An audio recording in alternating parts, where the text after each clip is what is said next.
Informação semanal com Fátima Moreira. Olá, boa noite, seja bem-vindo ao Informação Semanal deste sábado, 6 de março de 2021, o programa que leva até si o resumo das principais notícias desta semana. Foi precisamente esta semana que a cidade de Penafiel comemorou 251 anos de existência. No dia em que Penafiel celebra o seu 251º aniversário de elevação à cidade, devido à pandemia e ao consequente estado de emergência em vigor no país, a sessão solene foi fechada ao público, mas transmitida em direto através das plataformas digitais, Facebook, YouTube e o site do município. O presidente da Câmara Municipal, Antonino de Sousa, no discurso de abertura, dedicou a cerimónia àqueles que partiram, vítimas da pandemia, e às famílias penafidelenses que estão a passar por grandes dificuldades. Queria, pois, dedicar as primeiras palavras desta minha intervenção a evocar a memória dos que partiram, vítimas da pandemia, e a manifestar a minha solidariedade aos seus familiares e amigos. E queria também dirigir uma palavra de conforto a todos aqueles que sofreram e ainda sofrem na doença e desejar-lhes uma rápida recuperação. Como consequência da pandemia, que quando chegou ainda às nossas comemorações dos 250 anos estavam a iniciar, as muitas atividades previstas no extenso programa que tínhamos preparado para a efeméride foram totalmente canceladas a partir de março. A prioridade passou a ser a saúde e a vida dos penafidelenses. Elaboramos de imediato um plano de apoio às famílias e de resposta ao impacto da Covid-19 na economia local, para que fossem adotadas as medidas adequadas a prevenir e a conter o vírus, a apoiar as famílias afetadas pela pandemia e a minimizar o impacto da pandemia na nossa economia local. Apesar de todos os obstáculos criados pela pandemia Covid-19, o autarca penafidelense afirma que o concelho não suspendeu a sua atividade. As obras e os projetos prosseguem a bom ritmo nas áreas da educação, ambiente, mobilidade, desporto, entre outros. Apesar das incertezas que estes tempos colocam aos empresários e aos investidores, foram alienados a quase totalidade dos lotes da nossa zona industrial de Rezesinhos, com contratos de investimento para a instalação de empresas e consequente criação de emprego. Uma aposta especialmente importante face aos 20% de aumento da taxa de desemprego no ano passado e aos tempos difíceis que se anunciam. Na área da educação, foi concluída a obra de requalificação da Escola EB23 Dom António Ferreira Gomes, e estão em curso as empreitadas da requalificação das escolas EB23 Penafiel Sul, em Marecos, secundária Joaquim de Araújo, aqui em Guilhufe, EB23 Penafiel Sudeste, em Cabeça Santa. E não desistimos de procurar recursos para que também as escolas básicas 2-3 de Pinheiro e de Paço Sousa possam e venham a ser objeto de requalificação. Mas demos um outro passo muito importante no domínio da educação e no apoio às famílias penafidelenses, quando tomamos a decisão de assegurar o transporte gratuito para todos os alunos do nosso concelho residentes a mais de 2 km da escola. E foi também a Câmara Municipal que disponibilizou mais de 700 tablets e várias dezenas de cartões de internet para que os alunos mais carenciados do nosso concelho pudessem assistir às aulas online sem ficarem para trás. Também no domínio do ambiente, com um conjunto de projetos inovadores, na proteção dos rios e ribeiras do nosso concelho, na aposta na eficiência energética dos edifícios municipais e da iluminação pública, na aposta na economia circular e em várias outras ações que promovem o uso sustentável dos nossos recursos naturais. E nas políticas de bem-estar animal, com uma notável evolução no número de animais adotados, sem precedentes e sem comparação em termos regionais. No desporto, com o projeto do Parque Desportivo e de Lazer das Termas de São Vicente, quase concluído, o projeto do Polidesportivo de São Mamede de Recesinhos, também em execução, ou o projeto do Futebol Clube da Calçada, que irá iniciar em breve. Nesta cerimónia foram distinguidos com a medalha de ouro do Conselho, a mais alta distinção do município, Abel Ferreira, treinador de futebol Júlio Manuel Mesquita, a título póstumo, e que foi presidente dos Bombeiros Voluntários de Penafiel e provedor da Santa Casa da Misericórdia, e o escultor Luís Mendes. Abel Ferreira disse sentir-se orgulhoso em ser penafidelense.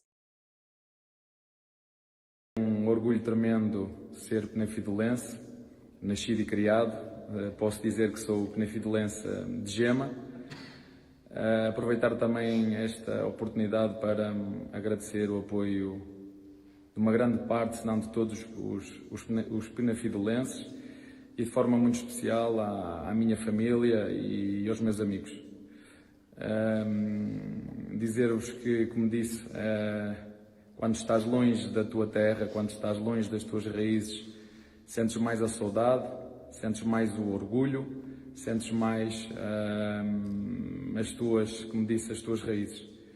Portanto, dizer-vos mais uma vez, e sabendo que este ano Penafiel faz 251 anos que foi elevado a cidade, parabéns também à cidade de Penafiel.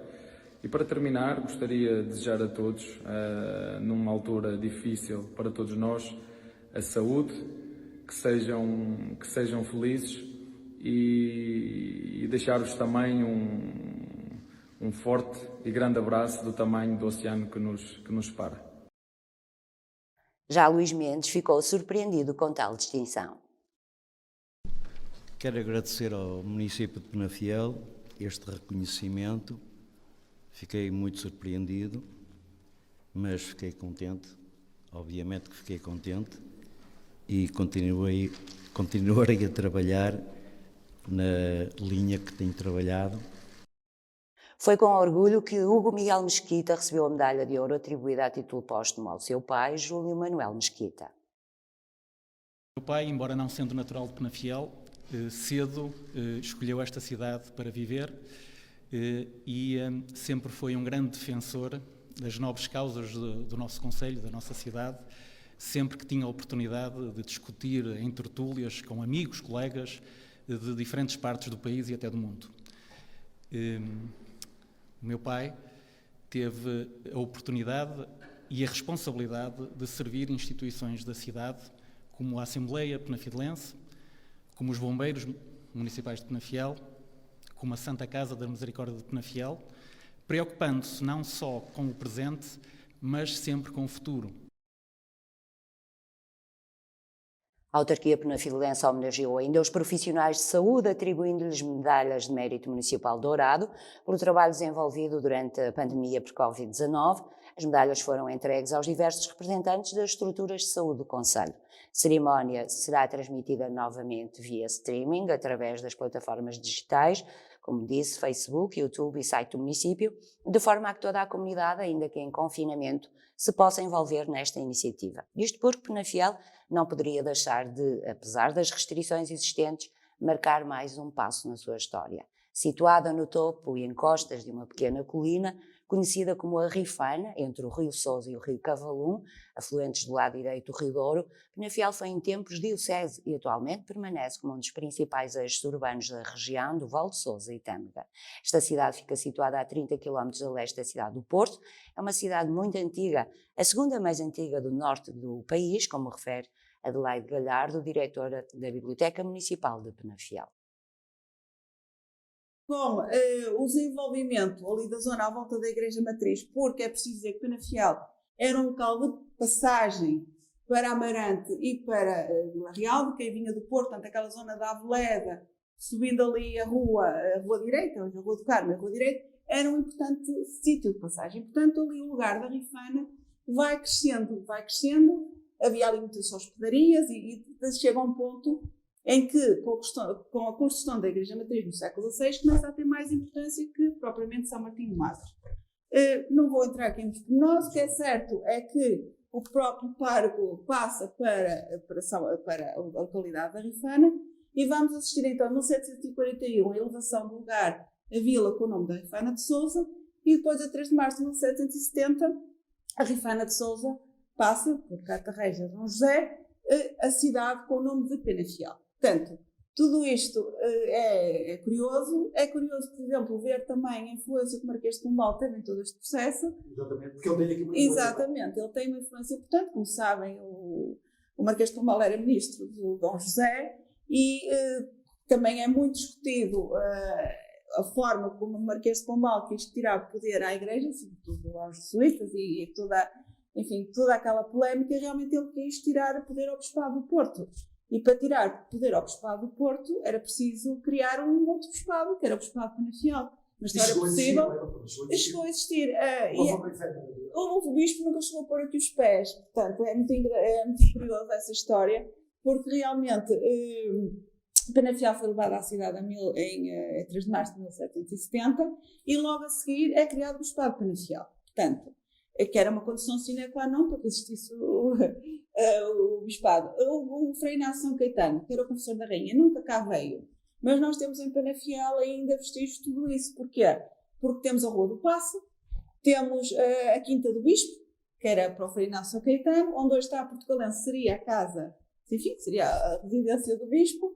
Temos a Igreja Matriz, que ia ser a Sé, e que chegou a ter obras nesse sentido, a Igreja da Misericórdia. Peço desculpa, e portanto, se os penafilenses virem ali à volta da Igreja da Misericórdia, temos como eu digo, a Quinta do Bispo, a Rua do Paço, que nos lembram e nos remetem para... Exatamente, curiosamente, o Frei Inácio nunca cá pôs os pés e passado 7 anos foi extinto, portanto ele pediu... Curiosamente, ainda existe um bispo de Penafiel que ainda há poucos anos veio aqui a Penafiel, se recordam, mas foi feito o Frei Inácio, nunca cá pôs os pés. Adelaide Galhardo, diretora da Biblioteca Municipal de Penafiel, a cidade comemora hoje 251 anos. É a segunda mais antiga do norte do país. Aqui chegou a existir um bispado, mas Penafiel nunca viu o bispo. São histórias reais da velhinha Rifana de Sousa. Também no dia de aniversário da cidade de Penafiel foi anunciado o candidato do Partido Socialista à Câmara Municipal de Penafiel, Paulo Araújo Correia. Paulo Araújo Correia é o candidato do Partido Socialista à Câmara de Penafiel, tendo sido escolhido por unanimidade pelo secretariado do Partido Socialista. O candidato assumiu, em declarações ao Novo Canal, estar honrado e feliz, reconhecendo ser uma responsabilidade abraçar uma candidatura de um partido que tem mais de 1000 militantes. Quanto a este momento, tenho que estar obviamente honrado, feliz, e também muito responsabilizado, porque é óbvio uma enorme responsabilidade encabeçar um projeto de uma concelhia que tem mais de 1000 militantes, mas é também ao mesmo tempo, eu sinto-me absolutamente preparado para essa responsabilidade, porque confio não só nas minhas capacidades, mas confio também no trabalho que o Partido Socialista fez em Penafiel ao longo dos últimos 3 anos, confio nos quadros que o Partido Socialista foi capaz de construir ao longo do tempo e confio sobretudo no discurso e nas ideias e no programa que nós fomos capazes de construir e queremos apresentar e submeter a votos a todos os penafilenses. Quanto à constituição da equipa que irá integrar a candidatura de Paulo Araújo Correia, o candidato realçou que este não é o momento oportuno para o fazer, mas prometeu constituir uma equipa jovem, dinâmica, nunca descurando aqueles que foram os rostos do PS no passado e beneficiando da sua experiência acumulada. Não vou, obviamente, neste momento anunciar qual é que será essa equipa, mas sim, temos, obviamente, já muita gente pensada, muita gente que já disponibilizou para integrar essa equipa. Será uma equipa jovem, dinâmica, com capacidade, mas nunca descurando aqueles que foram os rostos do PS no passado, que nos emprestarão a sua experiência e que estarão comprometidos também com esta candidatura e que, através também da experiência acumulada ao longo dos anos, nos ajudarão a trabalhar para que esta candidatura seja o melhor sucedida possível e que nós temos a mudança autárquica que tanto ambicionamos. Foi esta semana que entrou em vigor o novo estado de emergência. Entrou em vigor a partir das 0 horas desta terça-feira o novo estado de emergência, mantendo-se as medidas já em vigor. Refira-se que o Governo aprovou, em Conselho de Ministros, de 26 de fevereiro, que decorreu eletronicamente, o decreto que regulamenta o estado de emergência decretado pelo Presidente da República, mantendo as regras atualmente vigentes até às 23h59 do dia 16 de março. O mesmo Conselho optou por manter em vigor as medidas do anterior estado de emergência, aplicáveis a todo o território continental, relembrando que, apesar da tendência decrescente dos números, não é tempo de desconfinamento. Na conferência de imprensa, após a aprovação do decreto que regulamenta o estado de emergência, o Primeiro-Ministro António Costa recordou que, apesar desta tendência decrescente, o número de novos casos de internamentos em unidades de cuidados intensivos e o número de óbitos apresentam ainda níveis elevados. António Costa esclareceu que irá apresentar o plano de desconfinamento gradual no dia 11 de março, realçando a necessidade dos portugueses continuarem a cumprir com as normas e orientações da Direção-Geral da Saúde. É que as medidas adotadas têm continuado a produzir os efeitos desejados no controle da pandemia. Os centros de vacinação devem ter mais módulos de vacinação e capacidade para vacinar cerca de 50 pessoas por hora.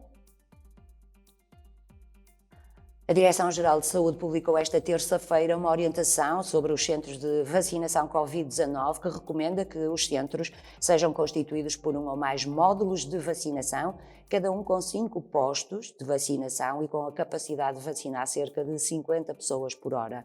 A orientação refere que os centros devem ser constituídos em espaço amplo, arejado, de acesso fácil a pessoas com mobilidade reduzida e com 2 acessos de entrada e saída distintos, bem como facilidade de estacionamento e transporte de doentes. A norma estabelece que os centros devem possuir espaços bem iluminados e com controle da temperatura ambiente e ventilação adequadas. O Centro Hospitalar do Tâmega e Sousa acolhe um projeto no âmbito da saúde mental e contrata 30 profissionais desta área. O Centro Hospitalar do Tâmega e Sousa foi um dos hospitais escolhidos para acolher um projeto na área da pedopsiquiatria na comunidade. A informação foi veiculada pelo presidente do Centro Hospitalar do Tâmega e Sousa, Carlos Alberto, ao programa Data Vénia, emitido na sexta-feira no Novo Canal. O responsável pela direção deste centro hospitalar avançou também que foi concedida autorização pela tutela para o hospital contratar mais 30 pessoas para a área da saúde mental. Vou-lhe dar até hoje uma notícia boa. Nós hoje tivemos autorização para contratar 30 pessoas para a saúde mental. Entre psiquiatras e enfermeiros? Para a equipa global, nós fomos, e está a ver como sem nada combinado. Exatamente, eu não combino perguntas com meus entrevistados, toda a gente sabe sem disso, nada combinado. Como é evidente. Mas preocupa lá essa questão da saúde mental? Muito, muito, e é para preocupar. Portanto, é um dos problemas efetivos que vamos ter no futuro. Mas também deixe-me dar uma boa notícia. É que o Centro Hospitalar de Tâmega e Sousa tem dos melhores departamentos de psiquiatria e saúde mental do Norte.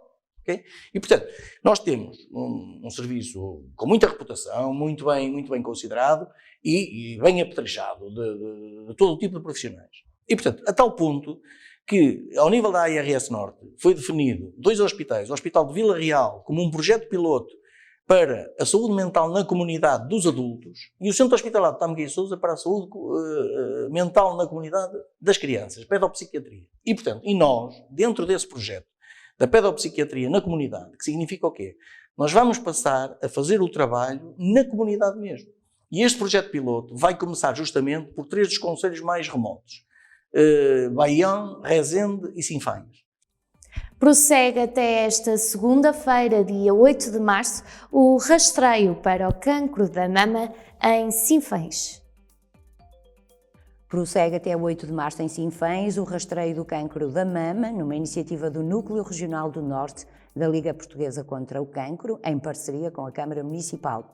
A unidade móvel do Núcleo Regional do Norte da Liga Portuguesa contra o Cancro está situado no Parque Verde Urbano de Souzelo, onde irá permanecer até ao próximo dia 8, depois de já ter estado em Sinfãs a realizar um rastreio junto ao Centro de Saúde de Sinfãs, às mulheres oriundas das freguesias do Alto Conselho e das mais próximas à sede do Conselho. Desta vez será efetuado rastreio às mulheres das freguesias de Souzelo, Espadanedo, Fornelos, Moimenta, Tarouquela e Travanca.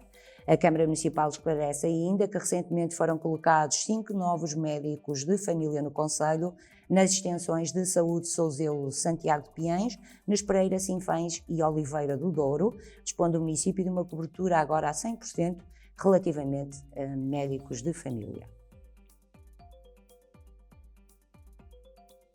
O Norte reclama o papel na gestão e aplicação dos fundos do Plano de Recuperação e Resiliência. A Comissão Permanente do Conselho Regional do Norte apelou ao Governo o reconhecimento do papel da região Norte na aplicação do Plano de Recuperação e Resiliência. A Comissão destaca em comunicado que a deliberação resultante da reunião, submetida no âmbito do processo de consulta pública, considera que o Norte tem um papel incontornável na gestão e execução do plano. A Comissão considera indispensável a descentralização da implementação do Plano de Recuperação e Resiliência através da participação das CCDRs, das Comissões de Coordenação, e das entidades intermunicipais na sua arquitetura de gestão, de forma a garantir o equilíbrio territorial da sua aplicação e o sucesso da sua implementação no todo nacional. A Comissão Permanente do Conselho Regional do Norte realça que uma estrutura de missão centralizada não disporá de tal capacidade de gestão e acompanhamento em todas as regiões e sub-regiões do país e nos diferentes setores da aplicação, comprometendo os desígnios do Plano de Recuperação e Resiliência. Em Aroca é promovido um inquérito para avaliar o impacto da crise sanitária nas empresas. A autarquia arauquense está a promover um novo inquérito para avaliar os impactos do surto pandémico nas empresas de concelho, numa parceria com a Associação Empresarial de Câmara e Aroca. Com este inquérito pretende-se obter dados que permitam saber que medidas as empresas estão a adotar no sentido de fazer face à crise sanitária. Que percepção é que os empresários têm das medidas implementadas pelo Governo, pretendendo-se igualmente obter sugestões do setor empresarial do concelho com o objetivo de proceder à mitigação dos efeitos da crise e de promover o relançamento da atividade económica. A data limite de preenchimento do referido inquérito é até 15 de março. Refira-se que já no ano transato a autarquia tinha implementado um inquérito idêntico, tendo obtido 108 respostas. O município esclarece que o inquérito conta com o envolvimento do Gabinete de Apoio sobre sistemas de incentivos em vigor no âmbito da Covid-19, da responsabilidade da Câmara Municipal de Aroca e dinamizado pela empresa local Proindústria, sediada no C13, Centro de Incubação e Inovação Industrial de Aroca. E em Lamigo foi atribuído 289 mil euros a 45 associações. A Câmara Municipal de Lamego deliberou atribuir 289.550 euros a 45 coletividades, associações culturais, recreativas e desportivas do concelho. A autarquia esclarece que a atribuição destes subsídios tem como objetivo apoiar financeiramente as atividades que serão desenvolvidas até ao final do ano. Os protocolos de colaboração prosseguem com os objetivos de interesse público e visam promover a educação, o desporto e o desenvolvimento dos jovens. A Lijó investiu 390 mil euros em viaturas de transporte escolar. O município de Lijó adquiriu 3 novas viaturas de transporte coletivo de crianças com capacidade para 55, 26 e 21 lugares, num investimento total de cerca de 390 mil euros. A autarquia esclarece que esta aquisição vai dar resposta às imposições legais que obrigam à renovação regular da frota escolar. As novas viaturas, segundo nota da autarquia, substituem outras 3 que atingiram o limite estabelecido por lei de 16 anos, não podendo ser utilizadas para transporte escolar. Estes autocarros vão permitir continuar a assegurar o transporte gratuito das crianças e jovens de todos os níveis de ensino do concelho. A deputada do PCP, Diana Ferreira, contactou com cabeleireiros e esteticistas do Distrito do Porto para avaliar o estado deste setor. A deputada do PCP, Diana Ferreira, esteve reunida esta segunda-feira com vários cabeleireiros e esteticistas do Distrito do Porto, no sentido de se inteirar das dificuldades da situação das micro e pequenas empresas do setor. Em declarações ao Novo Canal, a deputada realçou que já na semana passada esteve no terreno, num périplo pelo Distrito, tendo contactado com empresários da restauração, reconhecendo que estas empresas atravessam um momento difícil, sendo cada vez maior o receio dos estabelecimentos fecharem portas com o prolongamento das restrições e do estado de emergência. O PCP, efetivamente, ontem reuniu com micro e pequenos empresários do setor da estética, cabeleireiros, barbearia também, sendo que na segunda-feira anterior, na semana passada, reunimos também com micro e pequenos empresários, portanto, do setor da restauração, que também é um setor que tem sido significativamente atingido por força até de um conjunto de medidas que têm sido tomadas no âmbito do próprio estado de emergência.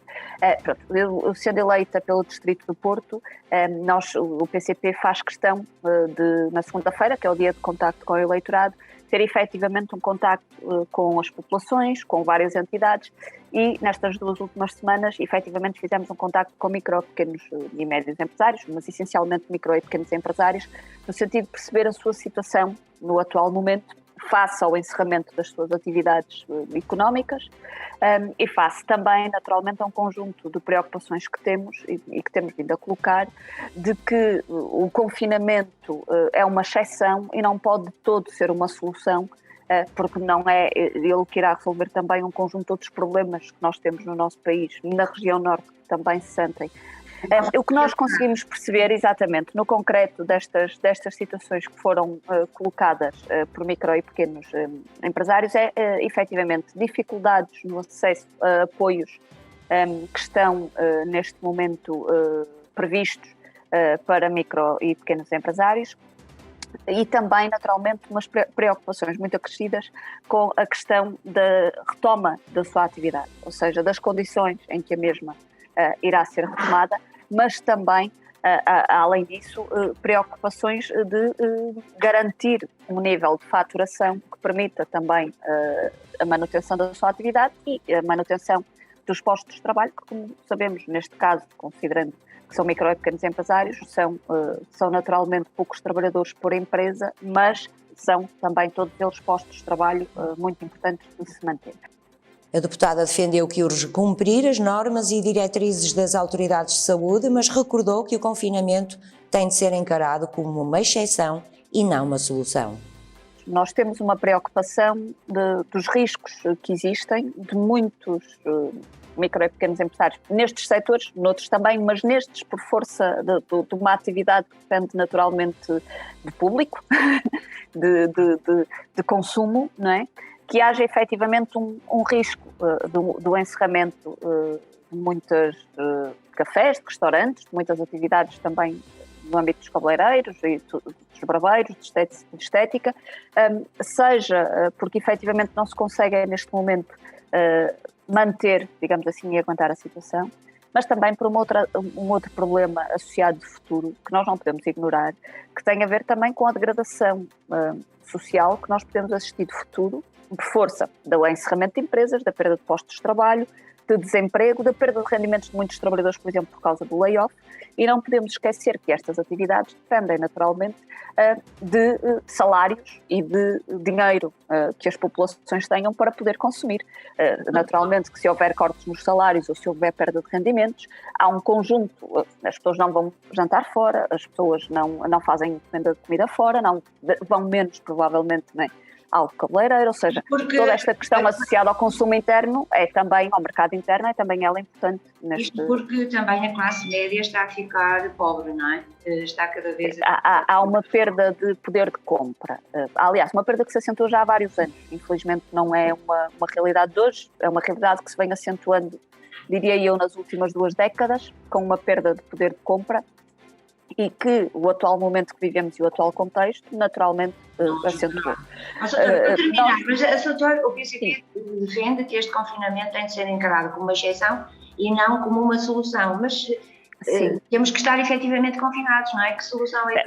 O que nós colocamos, e coloco isto em 3 eixos, tentando desenvolver rapidamente cada um deles, mas é preciso naturalmente combater a epidemia, É óbvio que sim, combater o surto epidémico.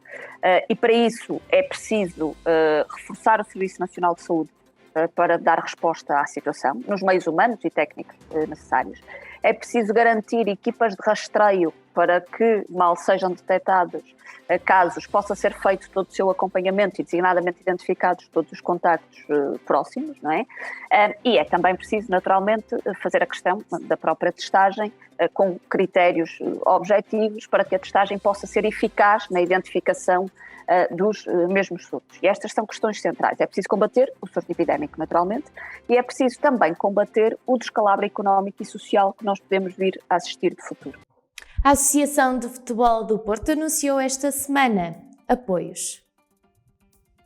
A Associação de Futebol do Porto divulgou os valores atribuídos aos clubes distritais séniores que iniciaram a competição esta temporada. Segundo o comunicado da Associação de Futebol do Porto, os apoios serão atribuídos da seguinte forma: serão considerados os clubes que estavam a participar em provas que foram suspensas em janeiro de 2021, com exceção dos escalões sub-21, sub-23 e Masters.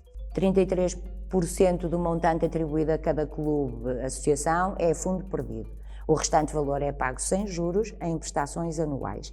As prestações vencem no mês 6 dos anos 2022, 2023, 2024 e 2025. A primeira prestação irá corresponder a 10% do valor concedido, a segunda a 20%, a terceira a 30% e a última a 40%.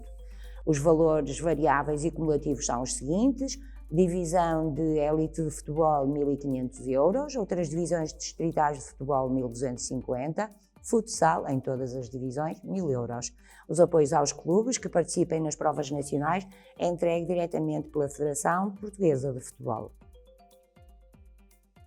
Foi esta semana que se assinalou o Dia Mundial da Proteção Civil e Gondomar não passou indiferente a esta data. O município de Gondomar associa-se ao lema Todos somos Proteção Civil, no âmbito do Dia Mundial da Proteção Civil, que se celebra esta segunda-feira, e tem como objetivo sensibilizar as populações mundiais para as questões da proteção civil, em especial para a prevenção.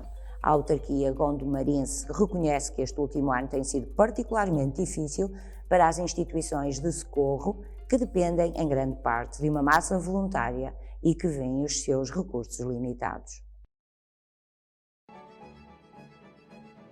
Hoje assinala-se o Dia Internacional da Proteção Civil.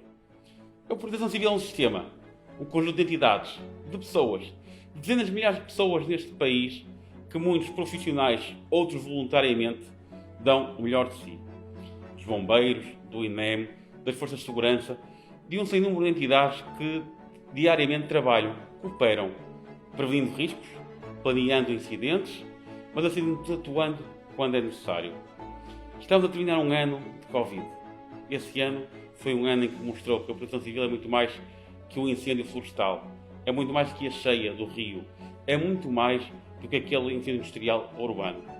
É um conjunto de fatores que contribuem para a nossa proteção, onde cada um faz a sua parte, mas acima de tudo, essa parte depende de si, de ter comportamentos que evitem riscos, ter comportamentos preventivos e saber como fazer. Mas para que esse sistema que diz que somos todos nós, Proteção Civil, também temos que contribuir. E é por isso que deixo aqui um apelo, para que na sua freguesia, na sua localidade, também seja um agente de Proteção Civil. Também se voluntaria nos bombeiros voluntários ou noutra instituição, noutro agente. Porque só todos juntos, também aqui, somos mais fortes. A Proteção Civil também depende de si. Já a Guarda Nacional Republicana assinalou o Dia da Discriminação Zero com um vídeo nas suas redes sociais. A GNR associa-se esta segunda-feira ao Dia da Discriminação Zero, uma iniciativa criada pelo Programa Conjunto das Nações Unidas sobre HIV, que tem como metas combater o preconceito e promover a diferença. Para assinalar a data, a GNR realizou um vídeo para apelar à não discriminação, independentemente da sua raça, orientação sexual, género, religião, nacionalidade, deficiência ou extrato social. No vídeo, a GNR lembra que todas as pessoas são iguais perante a lei.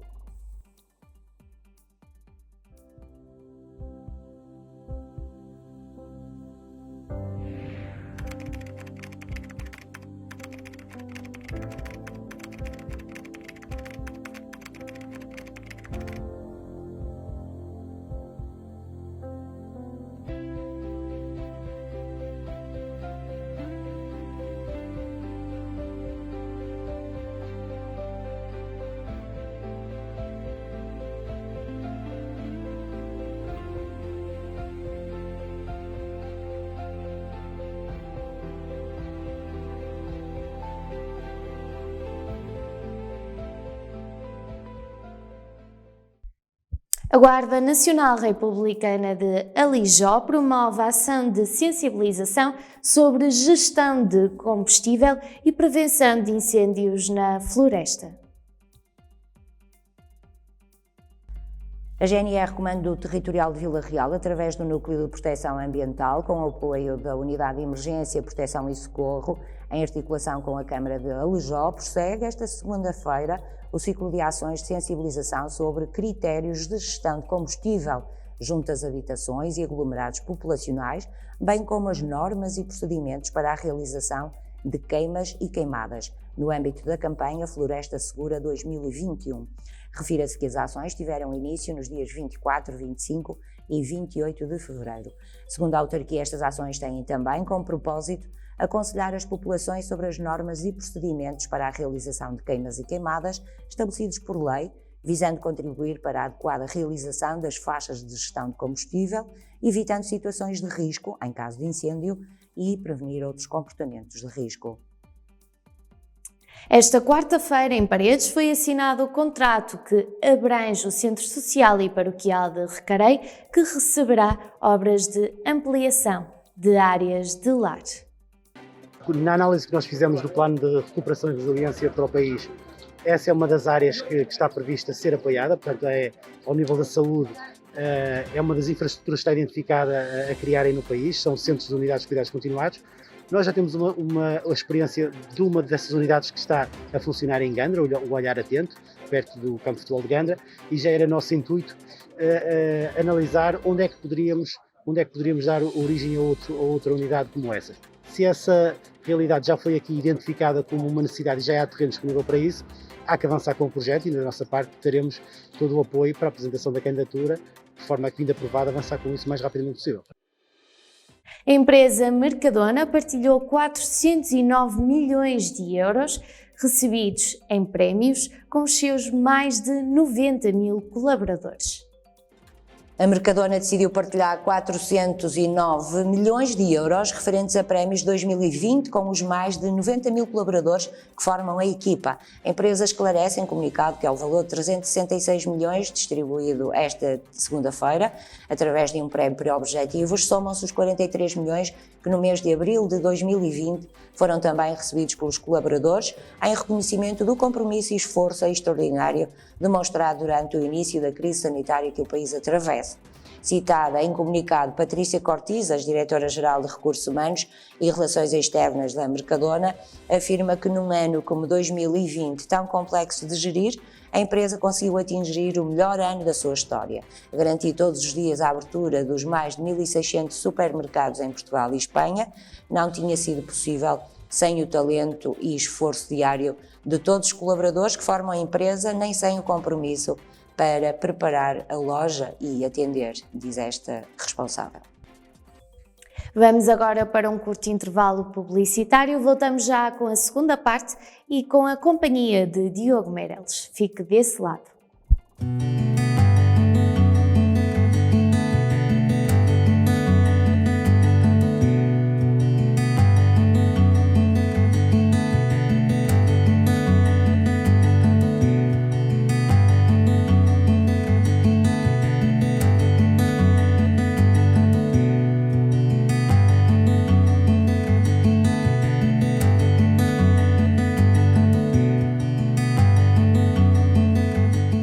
E estamos já de volta a esta que é a segunda parte do Informação Semanal deste sábado. Na minha companhia já tenho, e como habitualmente, Diogo Meireles. Boa noite, Diogo. Olá, boa noite. Muito bem-vindo mais uma vez aqui ao Informação Semanal. Obrigado.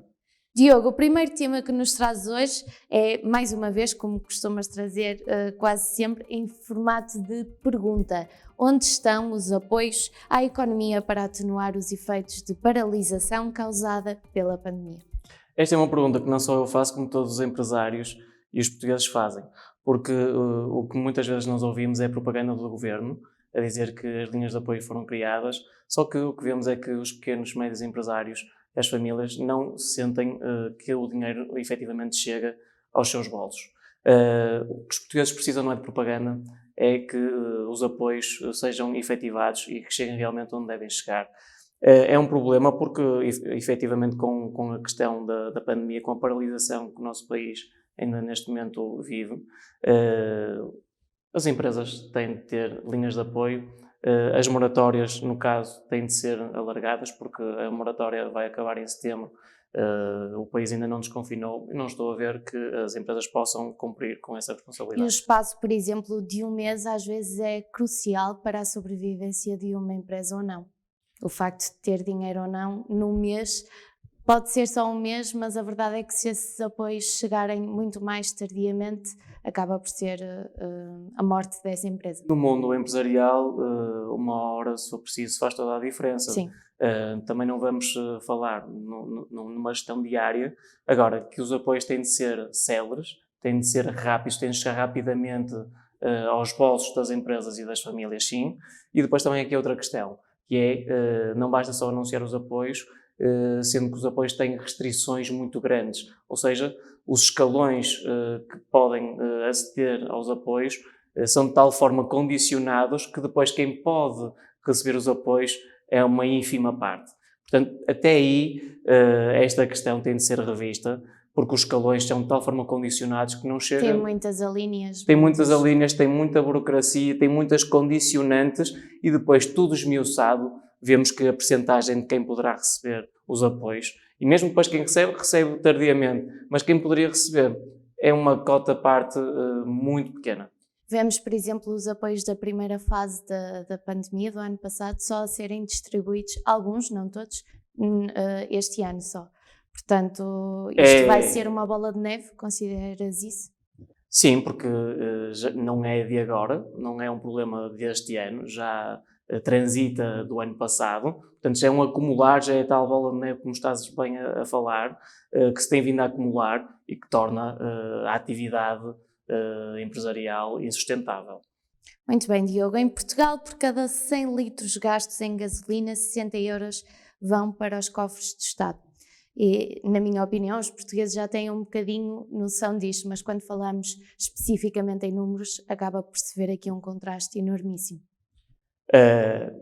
60 euros por cada 100 euros gastos em combustíveis, naturalmente são 60% do preço final do combustível e é muito elevado. Nós, há alguns programas atrás, falamos no nível de impostos em Portugal, sim, em que para os rendimentos superiores rondavam cerca de 72% face ao rendimento oferido por essas pessoas. E aqui, mais uma vez, estamos a evidenciar que a carga fiscal em Portugal é elevadíssima. Neste caso, estamos apenas a focar nos impostos sobre os combustíveis.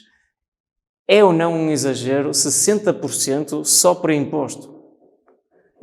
Obviamente que o preço final é contabilizado tendo em conta vários parâmetros, nomeadamente a cotação do preço do petróleo, as flutuações cambiais entre o euro e o dólar, os custos de distribuição, os custos de armazenamento, tudo isso conta.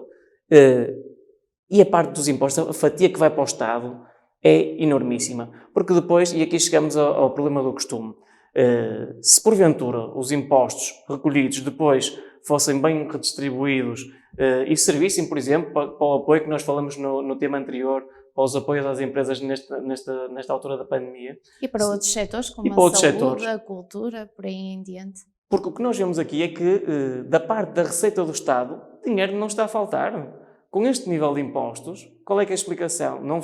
A parte da receita não falta depois. E a despesa? O problema está na despesa. Como é que se utiliza esse dinheiro?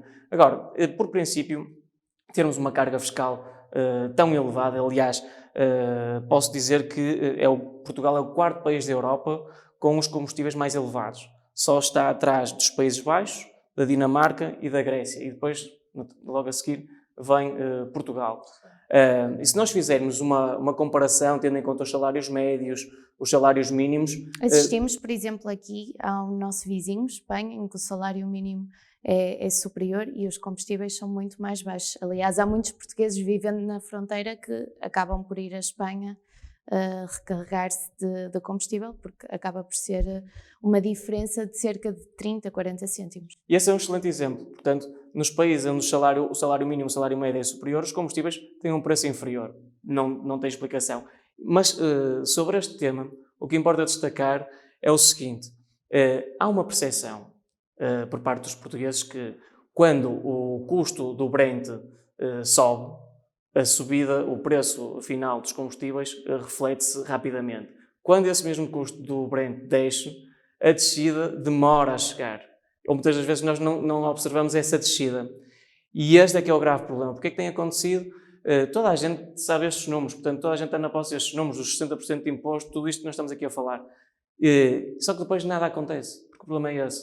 Os portugueses sabem disto e depois, quem tem responsabilidades na definição destes preços e em controlar este setor, não faz nada. E esse é que é o grave problema, porque parece que é um setor que não há explicações para estas subidas e descidas de preço, não se dá grandes explicações e as coisas continuam, os portugueses continuam a pagar combustíveis caros e nada é corrigido, sempre em prejuízo dos portugueses, e isso é que está errado.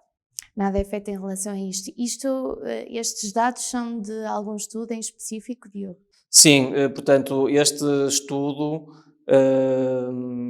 está em vários órgãos de comunicação social. Esta semana foram publicados, não vou referir quais é que foram os órgãos, mas amplamente divulgados, quer online, quer na televisão.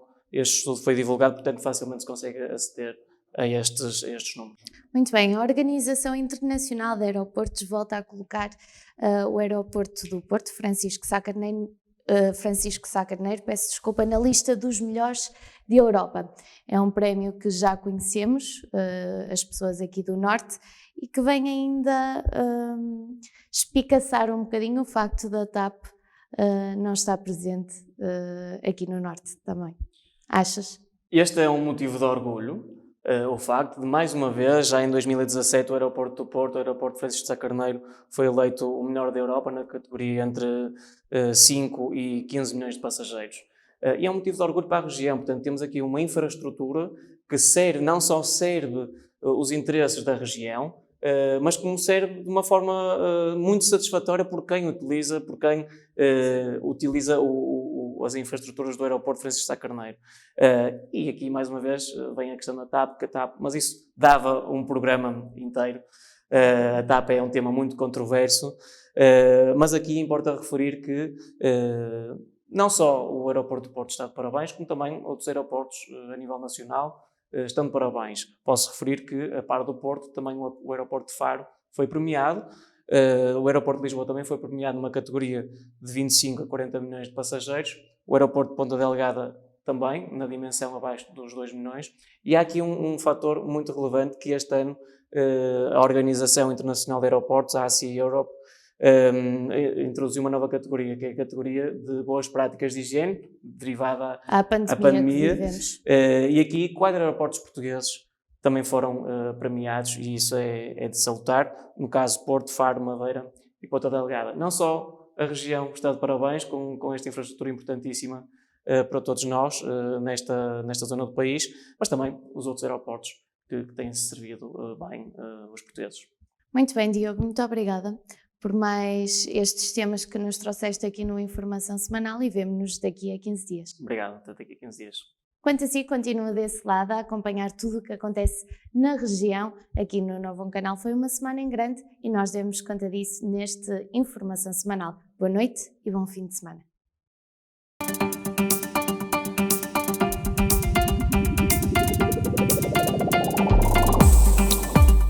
Informação Semanal com Fátima Moreira.